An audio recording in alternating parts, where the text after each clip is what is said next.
Hey guys, it's Jack. Welcome back to the arcade. Let's get back to just another game, The Legend of Zelda The Wind Waker, where I just came from having my hopes and dreams destroyed.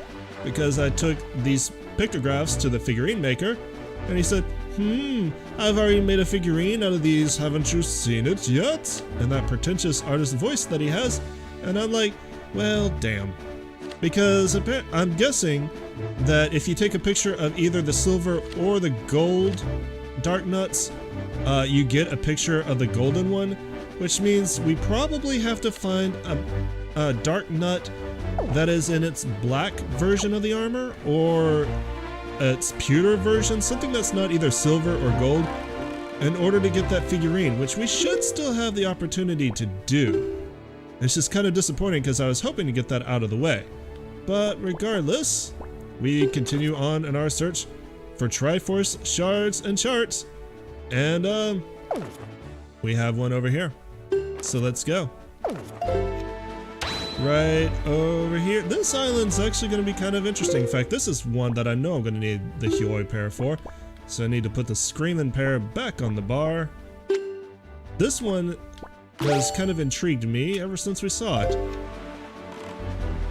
It looks like there's going to be a micro dungeon that we need to take a seagull up to hit all of the switches and avoid all of the rocks, which is going to be fun as hell. And then we get to see what's inside the little micro dungeon. But I've been curious, very curious, about what our next challenge in here is going to be. I definitely want to take this out. So this is where I wanted to start this episode, to see how badly this could possibly go. I have a feeling it's going to be like, really bad. Come here, little seagull friends. Time to die for my cause. Alright, so the first thing to do is to bait the rocks off of the nests where they are trying to hatch these switches. You know, it occurs to me that this is probably like not really fair to them, because they absolutely see this. Wow, that did not take long at all. They absolutely see this as an invasion to their territory. I hope I have enough pairs, you know, by these foreign birds coming after their eggs. Birds can be dicks to each other. You have birds that eat other birds' eggs.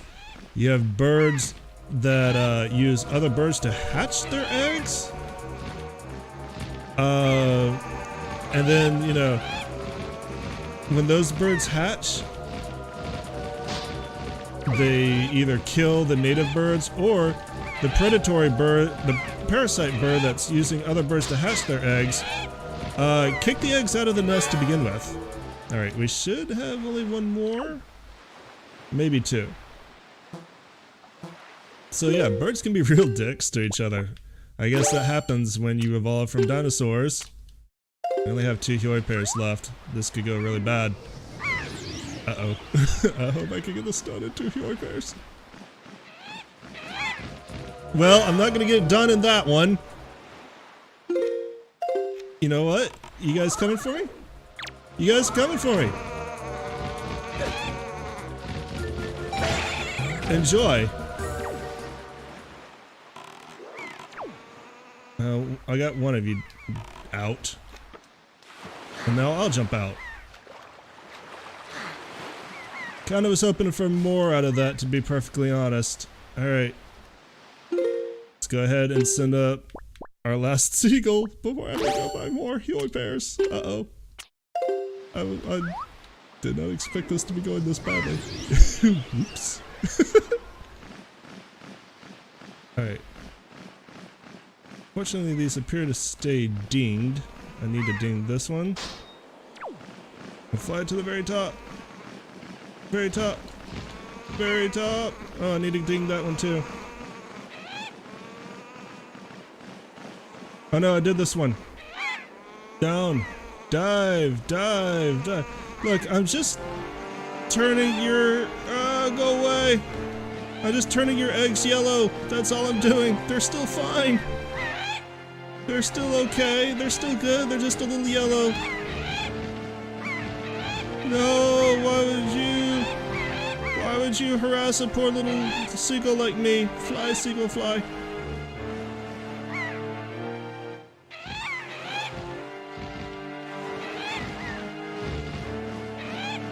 Leave me alone. I'm just a little seagull that keeps missing this bird nest.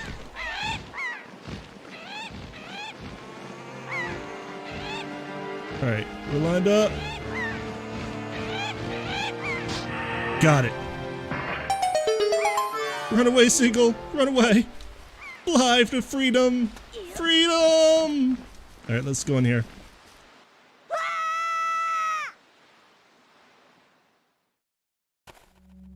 Okay. We just go ahead and just scoop this one up. That's the kind of challenge that I like. Challenge was controlling seagulls, apparently. Speaking of which, I've been reading some very interesting theories that I should talk about this episode while we're sailing from place to place, and it has to do with a potential missing sage. But first, let's claim our prize. You got a Triforce chart, you can't read it yourself, so you have to get it deciphered somewhere. Alright. Let's take a look at our incredible chart once we loot the place and see where we're going next, although I have a feeling it's going to be pretty much on the western edge of the Great Sea. Let's see, map. Incredible chart. Yeah, we've done pretty much everything we can do on this side of the ocean. We have 2 Triforce pieces to scoop up and 2 charts. Actually, no, we did get that chart, didn't we? We have 2 charts. Why isn't one of them crossed off? Maybe charts don't get crossed off. Alright, but we have 2 shards to get at least and a chart. I know where we're going, let's go. But there have been some very interesting theories on there perhaps being a missing sage from this game that might have been cut due to time constraints. The reasoning is that you have Makar, who's the Sage of Earth, which is the domain, or no, Makar's the Sage of Wind. Makar's the Sage of Wind, that's the domain of Ferror, right? Historically, or traditionally. You have, that's not the song I want. You have Medley, still not the song I want, who is, why did it go really quiet right there? That was weird. Medley, who is the Sage of Earth, and that's traditionally the domain of Din. So you have sages for Din and for Roar, essentially. You have no sage for Naru. You have no temple to Naru. You have a temple of earth and you have a temple of wind. So the theory is that maybe originally there was going to be a temple of sea. And that would be basically covering the 3 aspects of, you know, this kind of ocean themed game. The earth, the sea, and the wind. So if we proceed from the fact that there might have been intended to be a sage of the sea and a temple dedicated to the sea, who might the sage of sea have been? And the current theory is that it would have been Yarrr, your sister, for several reasons. One, Yarrr disappears completely from the game once you save her from the Forsaken Fortress. She's nowhere to be seen. You can't find her again. And 2, Yarrr has an affinity with seagulls. A strange affinity with seagulls, in fact. No other character is as beloved by seagulls as Yarrr is.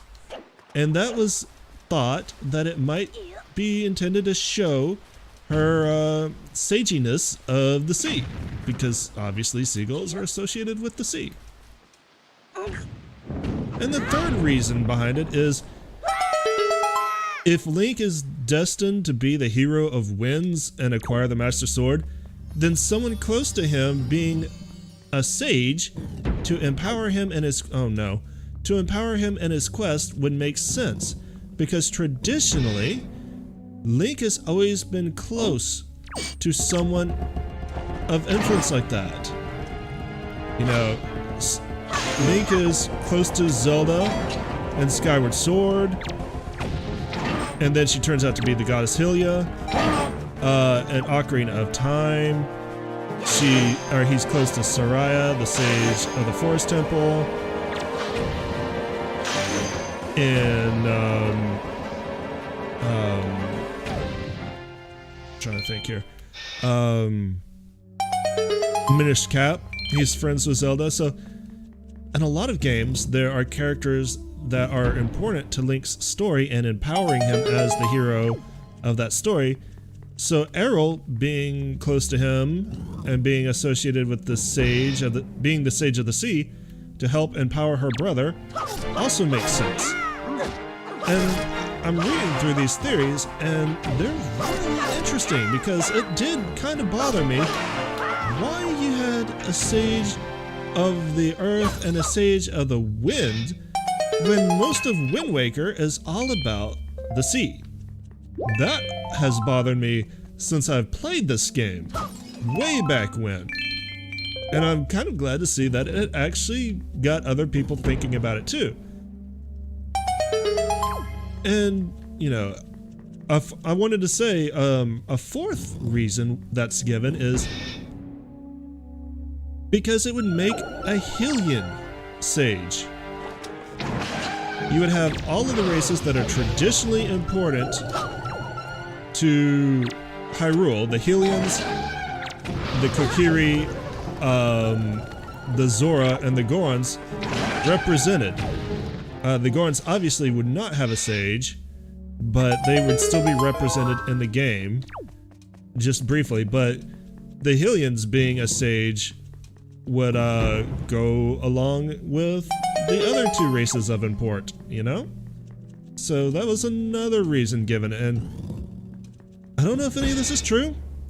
I don't know if any of this was intended. I don't think it was ever... Oh, come on. I was just about to let go. I don't think it's ever been confirmed that there is supposed to be a third sage or a sage of the sea or what have you. But it's all really interesting theory, and it makes a lot of sense. Alright, so who's waiting for me out there now? More dark nuts? Maybe a dark nut I want to take a picture of! I'm gonna go ahead and get my camera out just in case. I don't need the screaming pears anymore. Yeah, dark nuts, but not ones I want to take a picture of, I don't think. These are both silvers.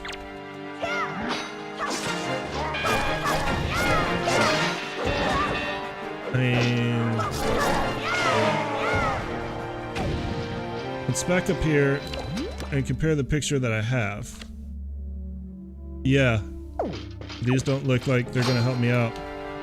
Helmet style's the same, color's the same. Well, that's disappointing.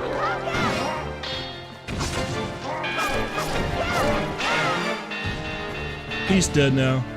That's okay. He won't hurt me ever again. I'm glad that there's only two of them this time. This entire area that I've been blabbering through, you know, obviously is a much more toned down version of the one that we did in the last episode.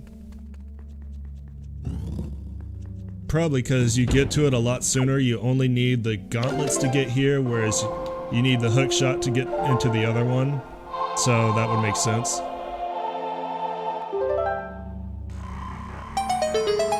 The Triforce shines, the chest appears.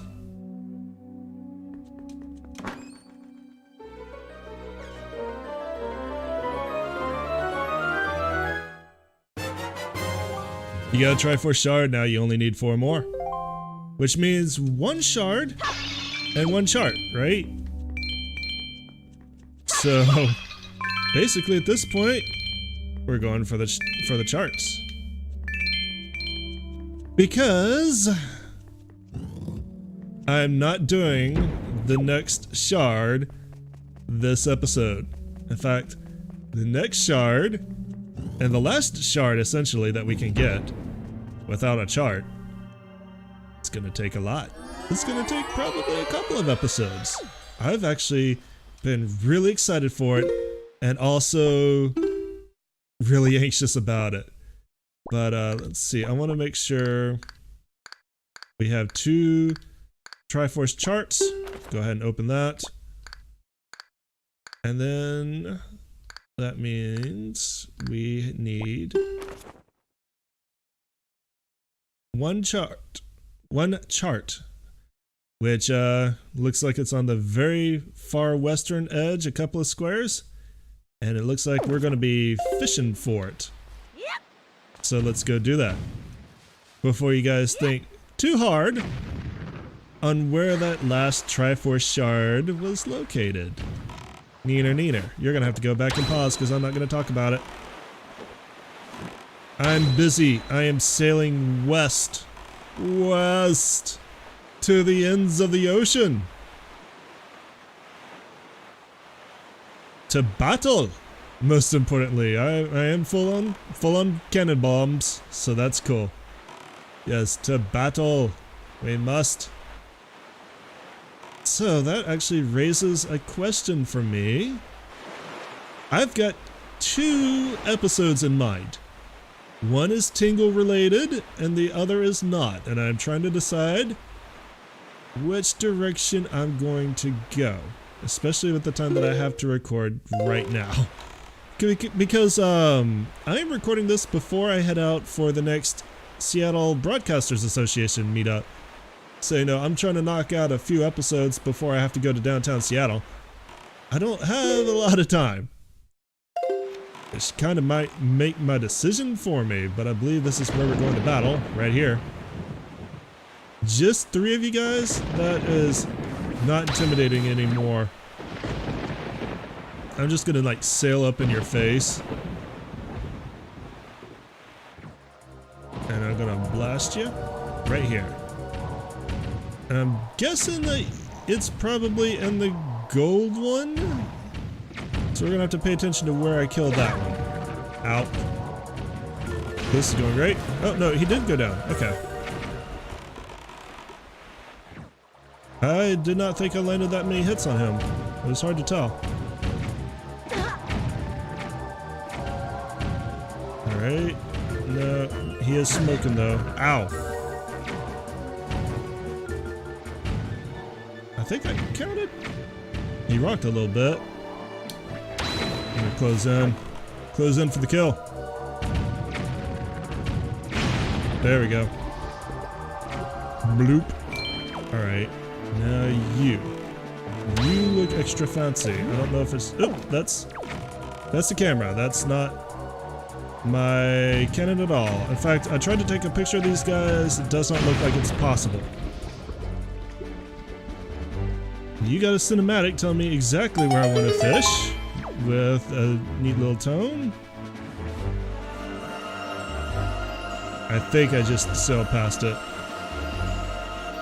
Yes, I did. Oh, man. There we go. Cool.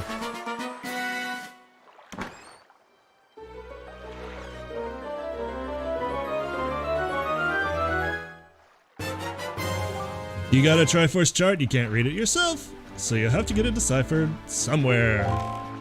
Somewhere indeed. Let's go ahead and open that one up. And then, you know, this is going to be kind of a short episode, but I think we're going to end it before we start the next one. Because either way that I go with my design decisions for the next episode, I'm going to need a full episode to do them. So, I'll see you then. Thanks for coming out and joining me today. As always, I much appreciate it. And if you enjoyed what you saw, make sure you let me know by giving me that thumbs up down below. If you're new to the channel and you want to watch more Wind Waker, you best subscribe because I am really moving to the end of this game quite quick, and you want to see it when I upload it every weekday. And if you have any tips or tricks, make sure you leave me a comment. Thanks for watching again, and you guys have a great day. Later.